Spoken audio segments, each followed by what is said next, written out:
All India record civil engineering পরীক্ষায় 146 নম্বর rank করে রাজ্যের মধ্যে দ্বিতীয় স্থান অধিকার করেছে পুরাতন মালদা পুরসভার 15 নম্বর ওয়ার্ডের মঙ্গলবাড়ি আদর্শপল্লী এলাকার ছাত্র বিদ্যুৎ হালদার।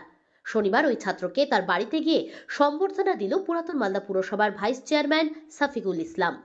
স্থানীয় সূত্রে জানা গিয়েছে, গত বছর অক্টোবর মাসে এই পরীক্ষায় রাজ্যে দ্বিতীয় স্থান অধিকার করে বিদ্যুৎ হালদার।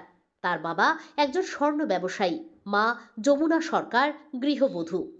বিদ্যুৎ হালদার মাধ্যমিকে জেলা স্কুল থেকে পাশ করে এবং উচ্চ মাধ্যমিক অক্রমণী হাই স্কুল থেকে পাশ করে। পরবর্তীতে সে যাদবপুর ইউনিভার্সিটি থেকে বিটেক করে।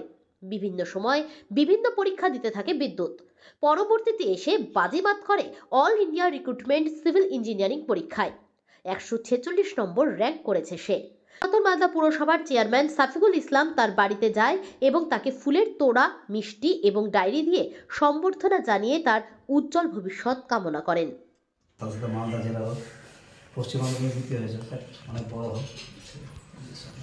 জানেন, বিগত বছর যে আমাদের ইএসসির যে অল ইন্ডিয়ার এক্সাম হয়েছিল, তাতে আমাদের ওল মালদা পৌরসভা, পশ্চিমবাংলা তথা মালদা জেলা এবং ওল মালদা পৌরসভা 15 নম্বর বাড়ি বিদ্যুৎ হালদার ভাই ও পশ্চিমবাংলা রাজ্য হিসাবে পশ্চিমবাংলায় দ্বিতীয় র্যাঙ্ক করেছে।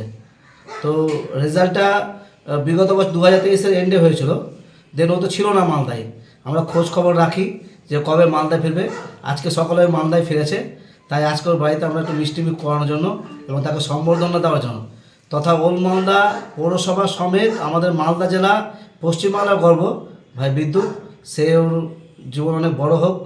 সিভিল ইঞ্জিনিয়ারিং সে পশ্চিমবাংলায় দ্বিতীয় হয়েছে, ইউপিএসসিতে সে 146 146 ও র্যাঙ্ক করেছে। ভালো লাগছে, এক্সপেক্ট করেছিলাম হয়তো শুরুতে, কিন্তু যেহেতু আমি ছিলাম না সেহেতু সেটা হয়ে ওঠেনি। এখন খুবই ভালো লাগছে। সবারই একটা ইচ্ছা থাকে যে কখনো না কখনো যেন এরকম একটা জিনিস হয়, আজকে সেটা হচ্ছে, তো আমি খুবই খুশি। সেই জন্য ধন্যবাদ সবাইকে। বলছি যে আগামী দিনে কি লক্ষ্য রয়েছে? এখন অবধি তো আমার এটাই ইচ্ছা ছিল, ইঞ্জিনিয়ারিং সার্ভিসটা আইএএস অফিসার হওয়াটাই আমার উদ্দেশ্য ছিল।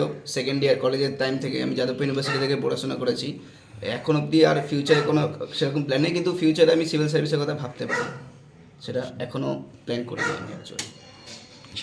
অবশ্যই এখানে পুরো ফ্যামিলির অবদান প্রচণ্ড বেশি, কারণ কলেজ থেকে শুরু করে অনেকগুলো পরীক্ষা দিয়েছি। সেই কলেজ টাইম থেকে স্টার্ট করে সেগুলোতে অনেক পরীক্ষায় ব্যর্থতা হয়েছে, পরস্পর প্রচুর ব্যর্থতা। মোটামুটি একটা টাইম এসেছিলো যখন অল ইন্ডিয়াতে যত এক্সাম হচ্ছে আমি সব পরীক্ষা দিয়েছি, কিন্তু কোনোটাতেই সাফল্য পাচ্ছিলাম না। তারপরে যখন পাওয়া শুরু করলাম, তারপরে যতগুলো পরীক্ষা দিয়েছি সব কিছু ক্লিয়ার হয়েছে। বলতে পারি যে মোটামুটি 10টার বেশি গভর্নমেন্ট জব আমার সিলেকশন হয়েছে এই রিসেন্ট 1-2 বছরের মধ্যে।